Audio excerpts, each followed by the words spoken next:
Well, good evening, ladies, gentlemen, everybody, and look at you all. How wonderful to see so many of you here. I'm Kate Mosse. I'm a novelist and a playwright and have the great good fortune, as you know, to do the pre-show interviews here, to talk to some of the most extraordinary directors, writers, performers that come down to CFT. And it's my particular pleasure this evening to be introducing you to Matthew Bourne, the one and only Sir Matthew Bourne, indeed. There we go. Who is actually, in a way, it's that cliche, needs no introduction. You will know, of course, his transformational work in dance, in particular with Swan Lake, Edward Scissorhands, The Red Shoes, but also is a director of a musical for the first time with Oliver. Yes. So you are coming, you're just broadening things out. Now, you know how it works. We're going to have a little chat as if you're not there.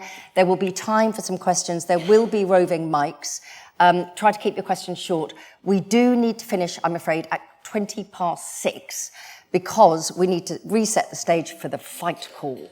So can I just ask, before we start, or not resetting the stage, just... Well, I was just wondering where... where they're going to do it. What state we were in already. Yeah, what state we're in.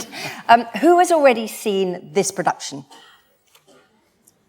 Oh, thank you. And who is going in this evening? Oh, very good. And who was stupid enough not to book a ticket far in advance? No, good. What a mistake, madam, right at the back. Okay, thank you. So you will bear with us that we haven't got quite as long as normal. But Matthew, welcome. Thank you. Welcome to CFT. Are you enjoying being in Chai? Yes, loving being here. It's a lovely place to work.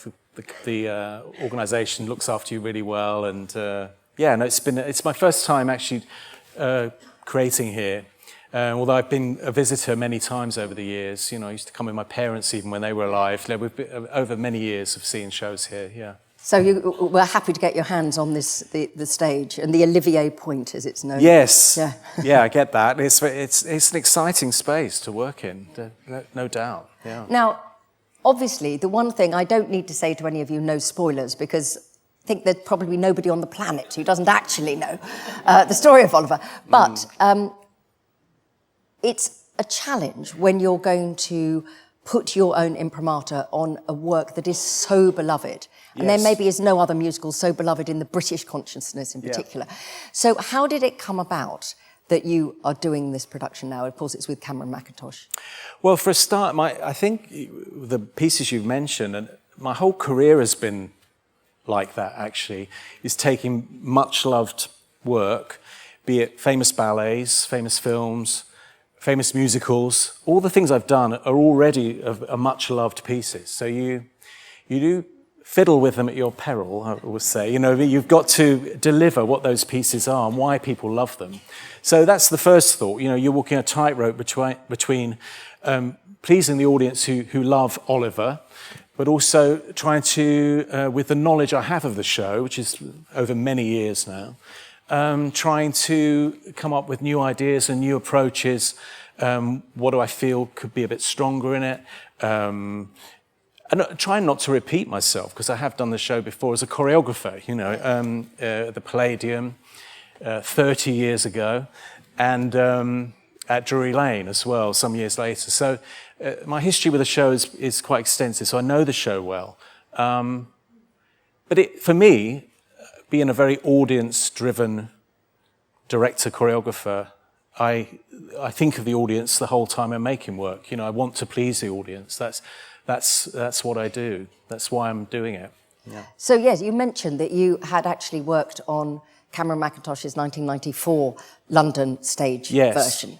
And then, of course, there was another version, and it kind of got bigger and bigger, didn't it? Yes, yeah. But you've made an opposite decision. You've kind of taken it back to its ensemble roots, maybe? Yes, we couldn't have got any bigger, because it was Drury Lane. We actually coached children in for the opening number, and they went home after a couple of numbers, and it really reached its zenith in that kind of production, So the only reason I wanted to come back to it, actually, to do a new production, was to take a different look at it and take it back to its roots of how it was created. I've always been a big fan of Lionel Bart's roots in Theatre Workshop, Joan Littlewood's Theatre Royal Stratford East, which I used to go to as a teenager, And I love that world, that sort of actor-driven, poor theatre aesthetic kind of piece that Oliver was when it was first created, with kind of revolutionary sets by Sean Kenny.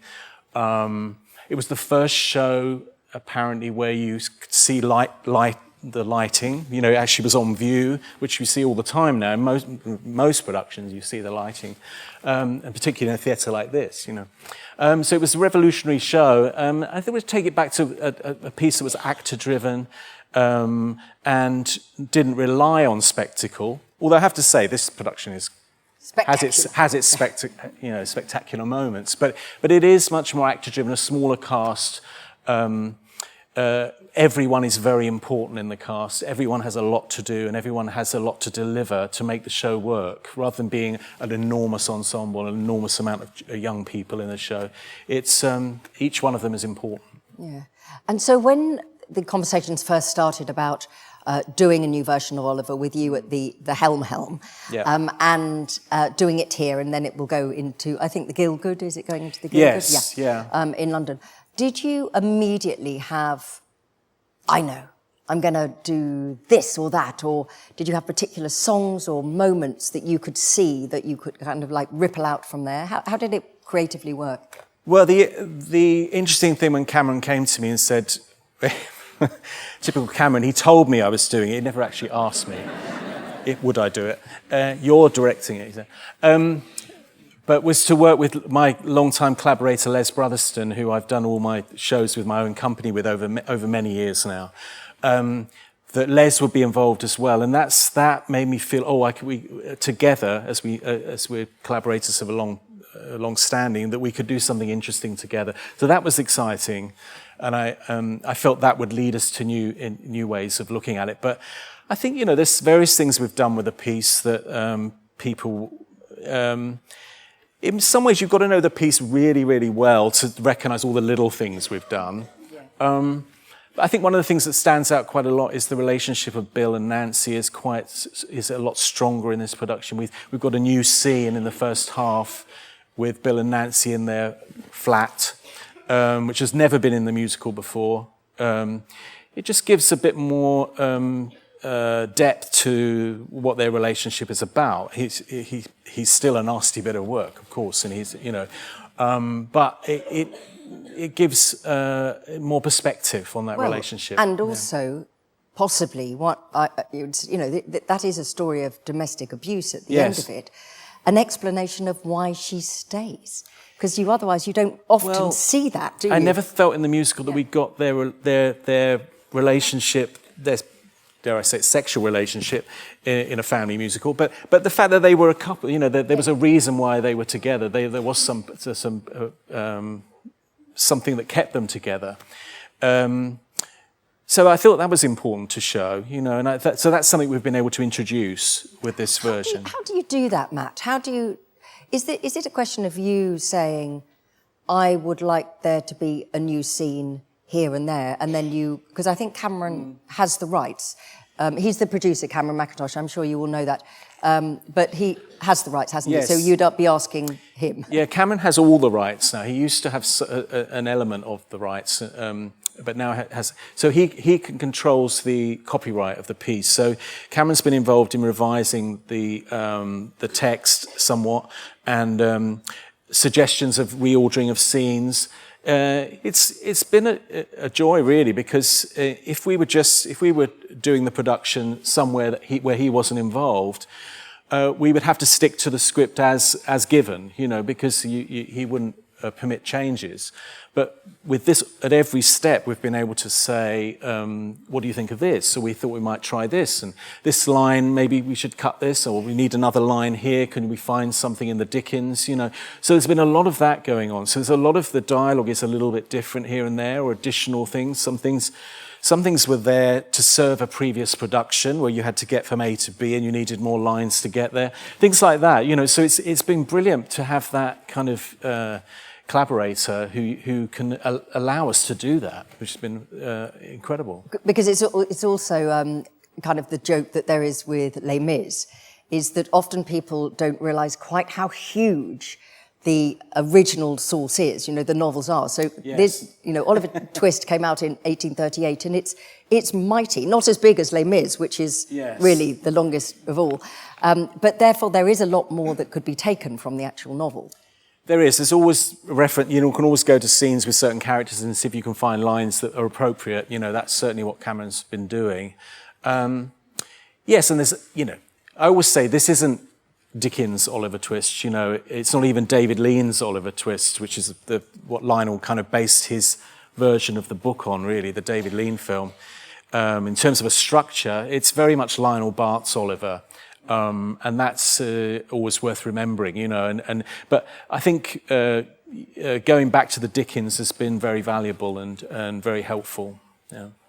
And you mentioned Les Brotherston, who, of course, is very well known to Chichester audiences, was indeed a local resident for some time until he went back up to London. Right. Yeah. Lived in Nutbourne, ladies and gentlemen, if you wanted to know that. But, of course, has done Flowers for Mrs. Harris, Me and My Girl, Fiddler on the Roof. So he knows this stage very well. Yes, he does, yeah. So what was the biggest difference? Was it a liberation or a bit scary, I guess, from having played these big proscenium arch, the Palladium, Drury Lane, and then suddenly you're on a thrust stage where every little bit of everybody is visible most of the time. Was that for you, as someone who has such, obviously, huge background in dance as well as directing, was that, finally? Oh, no, I like that. Yeah. I like that. I like the challenge of, show me what it is, what do we have to play with? What Les gives you is a sort of a playground in which to create. So we've got 3 revolves going on here. And a lot of it's sort of hidden away at the moment, but we won't give it away. But he gives you this playground in which to work. He doesn't solve every scene for you. He doesn't say, this is where this is going to be, and you put a table there, and this comes down. It gives you lots of options, so you can play with it in the rehearsal room. So we have most of the set in rehearsal rooms in London where we were rehearsing. And then things come about that you wouldn't have imagined yourself. So it's best not to have a preconceived idea of what you're going to do. And also then the actors come in and they start to bring ideas as well that colour what you were originally thinking. You think, well, that's a better idea. Keep your eyes and ears open to ideas. And that's how the piece comes about. And I love that. I love the fact that it's created by everyone, all the team. It's as theatre always is, a very collaborative world. Did you said it at the beginning that you tamper with a beloved classic at your peril. Was there ever a moment where you thought, should we do it modern? Well, that's the big thing about reimagining often, isn't it? To kind of change the aesthetic around it. Well, I don't think Cameron would have agreed to that somehow, to do a modern version of the musical Oliver. I mean, there have been various versions of Oliver Twist that have taken the story and done different things with it, interestingly. I think if someone said to me, let's do that, I would probably think of a way of doing it, but there wasn't the brief, really. I will let you into a secret. I did say at one point, well, I shouldn't say this if Simon can hear me, who plays Fagin. At one point, I did say to Cameron, what about a female Fagin? I was like, no, I'm not doing that. Okay, next. Anyway, we've got a brilliant Fagin, I have to say. You'll see, yeah. And I mean, I'm really relieved you've stuck with, as we would all think of it, Dickensian London, because absolutely. It's part of the DNA of it. It is. It really is. Yeah, it's a very unusual show, and I think it doesn't need changing in that way. It's a unique show. The subject matter is quite unique. The fact it's full of family feeling and love and all these things that, and then also you get a murder in the second half. You get, as you said, domestic abuse and everything. It surprises you constantly, even after all these years. It's just surprise you how much the British public love this show and the songs, and I think it's a lot to do with Lionel's spirit. And in the lyrics of Fine Life, the song, despite everything, it's a fine life. There's always a good side. And that's very Lionel, who I had the chance to work with when I first did it. So it was very much coming from him. And I think it's his spirit that imbues this show with something that's really that the British public have always embraced. Yeah. And you said, 30 years ago when you first worked on it, now you're a tiny bit older, no longer such a boy, shall we say. I wasn't even a boy then. Not even a boy then. Does the show feel different to you as you're older than you were when you first came across it? Or do you think that the quality of the work is such that it, in a way, doesn't matter who you are or what you are or how old you are? That It's a really good question that has occurred to me while making it again, is will there be a time when it's not received in the same way, with the same love that it... I remember when I first did it at the Palladium, people were singing along before it even started, and when Lionel came to his seat, people would stand up and clap, and applaud him, and you felt the excitement of the audience before it even started, So it'd be interesting to see. It's early days yet, but I feel that the show has a spirit that still captures people, and the previews that we've had here have been wonderful so far. Yeah, the audience reaction can hardly get them out. Fabulous. I gather, the standing ovation. You've got a lot on your shoulders, ladies and gents, this evening. Standing ovations, the longest one yet. You have created some of the most iconic shows of the last, couple of decades, not least of all Swan Lake, of course, but many others. This is your first musical. Directing, yeah. Directing, yeah. What's been the challenge of that? Has it just been an extension of everything you've done, or have there been things that have kind of pulled you up short while you're working? Well, I've got an amazing team around me, have to say that, who've been brilliant, and it's not just me, but I feel, for me, it feels like, it feels very similar to everything I normally do. It's about storytelling. It really is about imagining yourself sitting there, knowing nothing, having never seen Oliver Twist or Oliver or anything, and telling the story to the audience. And that could be a young audience who've never heard of it, or just an audience that's passed them by. They've never encountered it, or they've forgotten the story. But for me, it's always about taking the audience through a story clearly, and with surprises, along the way. You don't want to come and see something where you kind of know what's coming next all the time. That's not such a great theatrical experience, I think. You want a few things along the way. Oh, they did this and that happened. I wasn't expecting that, but it felt right for the piece. Trying to find those things, I think. So it's about storytelling and therefore similar.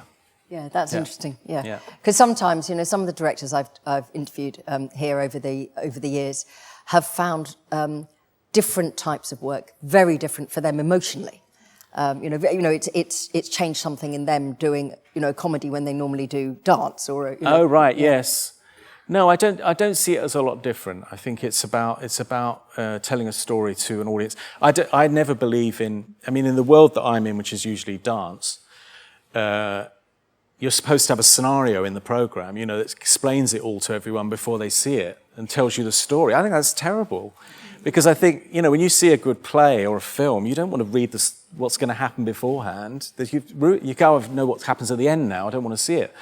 I think dance can be like that as well. And all theatre, you tell a story. There may be interesting interviews or background or that kind of information is interesting, but I don't think you need to have the story written down for you before you see it. I think that's, we can all follow, we follow a story easily. One would hope that you get what you need from the stage. Yeah, hopefully that's the job. Yeah, although I would say, ladies and gents, this programme is terrific. It is a good It doesn't programme. tell you the story, but it's got some really good essays in there. It is really good. good. Yeah, exactly. It really genuinely is very good.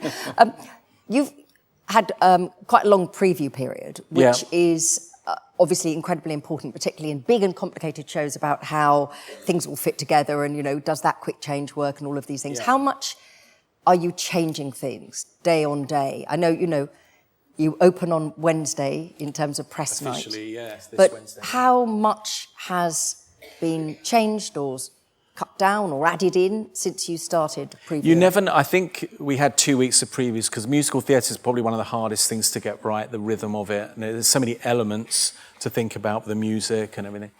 So you allow yourself the time to do big changes if necessary once you've got a piece in the theatre and with an audience reaction. Is everything working, you know? So I think what Cameron does is give the sense of if we did need to change a whole number. But when I first did this piece in '94, it's a good story really that explains why you have a lot of previews, is I was much less experienced, and I did all the numbers in the studio, particularly the number Consider Yourself, where we had all these towers and things with ladders and all sorts of stuff. In the studio, it was fantastic. It was the place was buzzing, you know. Then we could put it on stage, and everyone was just climbing up towers, which were now clad, or going around the wings where you couldn't see them. There was hardly anyone on stage for a lot of it, and virtually every number in it changed during previews. This one, I've learnt my lesson, and I kind of know what to do now a bit more. But you never know what's going to land and what's going to work. So we have changed some things. Most days we've been in rehearsing and doing new things and reworking things. But nothing like that's rewriting Act Two. Major. Yeah, no, those guys. But I mean, it's quite a significant thing to be running round in a rehearsal room, pretending you're on a revolve, but actually then having a revolve. Oh no, we did have the revolve. Oh, you did have it in, yeah. I insisted on that, yeah. Because otherwise you can't create without it. If you don't have it, you don't use it, you know? And I think in the rehearsal room, if you don't have the set, then you tend to find another way of doing things. So it's very much needed, yeah. And is that partly the need for the revolve? Because there is so much motion, yes, you know, across London and across different places. It's quite a journeying show, yeah, in a way. It goes on a journey. There are several numbers, like Consider Yourself is a sort of marching song, travels around London, you know, travels to different locations. Be Back Soon is the boys going out to work and travelling to the city and everything. There's quite a lot of numbers that have that feel about them. So being able to change location really easily. The second half of the show, you want to move between locations quite quickly. So you've got the momentum of the story building, you know.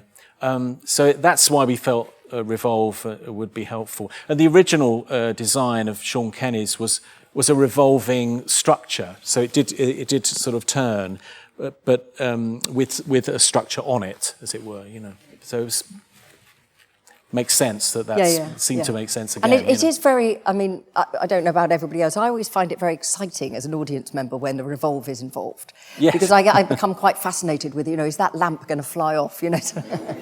Not that I'm looking for that, you understand, Matt. No, I'm sure no lamps were hurt in the making of this. No, we've been okay, but... no disasters? Yeah, well, there's a lot of young people in the show as well. Yeah. Obviously, we have to be very safe. We have to be very cautious about everything, you know, looking after them. And but they, of course, they're the ones who can't wait to get on it. You know? Yeah. It's like a fairground ride, you know. They're not worried about, you know, a knee replacement or something. Not that I'm suggesting you are having a knee replacement, you understand.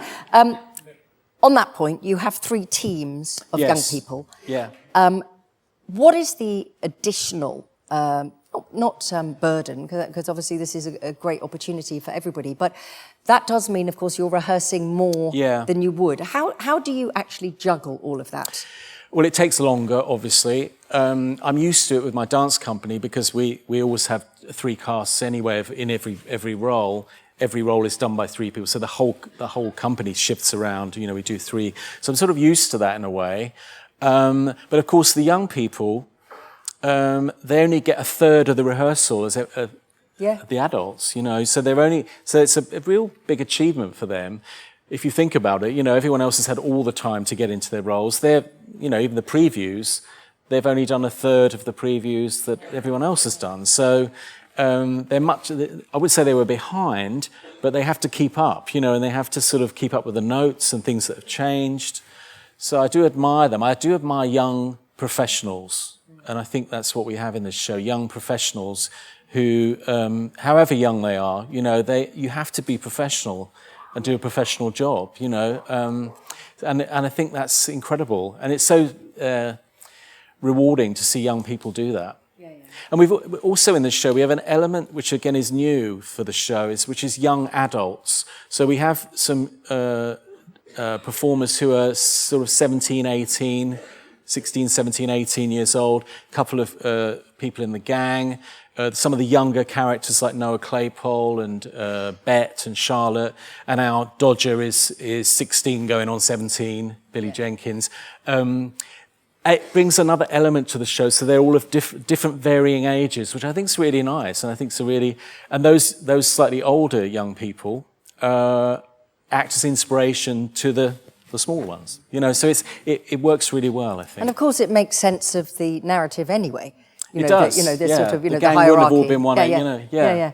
But last question from me before I take some from the audience. I know that Swan Lake is coming back. Yes. And you're about to, just be sort of doing work on that. Did you have any idea when you first had the vision for that, for an all-male Swan Lake, about how it would completely change, the emotion of it, the yearning of it, the storytelling of it, that it would have quite such a huge effect on dance and the idea of what dance could be for a modern audience? Well, it's impossible to think what did happen with it, in a way, but it wouldn't have been possible to imagine, actually, because it did so many things that dance doesn't normally do, like go into the West End and go onto Broadway and all these unthinkable things, But I think in the rehearsal room, what I remember is we sort of thought we had a good idea. We felt the idea was good. We didn't have no idea what was going to happen with it, and that it was going to sort of capture the imagination of people in that way. And of course, it was sort of a bit controversial to begin with for various reasons, and that was probably a good thing in some ways. The journey that piece has gone on over the years, we used to have walkouts in it. Yeah. Now it's like a family show. Bring the kids for Christmas at Sadler's Wells. It really has gone at full circle, that show. And that's seen in Billy Elliot. Yes. And it's your show that. Yes. Well, I always say Billy Elliot is the fictional member of my dance company. Yeah. Because he does join our company at the end of the film. Yeah. There we are. That is a wonderful kind of meta text kind of thing, isn't it? It's brilliant. Right, we need to give the stage back to the players, obviously, but just a couple of things. So there's a great deal going on around Oliver. It's all listed in the Playground or on the CFT website. Playground, that was you. Programme. So you can look them all up. But, the two things just to mention, that there is a relaxed performance on the 16th of August at 2:30. There's a dementia-friendly performance on the 31st of August, which again is a wonderful thing to be doing. The post-show will be on the 30th. You don't have to have seen the show that night, but you do need, and it's free like this is. All of the pre-shows and everything are sponsored by Close Brothers Asset Management, and we're very grateful to them for making these, continuing to keep these free, but you do need to get a ticket if you want to come in. But the press night is on Wednesday. I think I could say for everybody here, you have brought so much joy to audiences. The fact that you say so clearly that you want audiences to enjoy themselves is something I think that we all appreciate. And we don't need to cross anything for you and for this, because it is a triumph already, but I know press nights can be trying. Yes. So we wish you the very best on Wednesday, and I'm sure some of you will be there. I will be back on Friday doing the pre-show for The Promise, which is the third premiere piece of work, which is at CFT this season, which is wonderful. So do come and say hello then. But for now, could you give an enormous round of applause for Sir Matthew Bourne?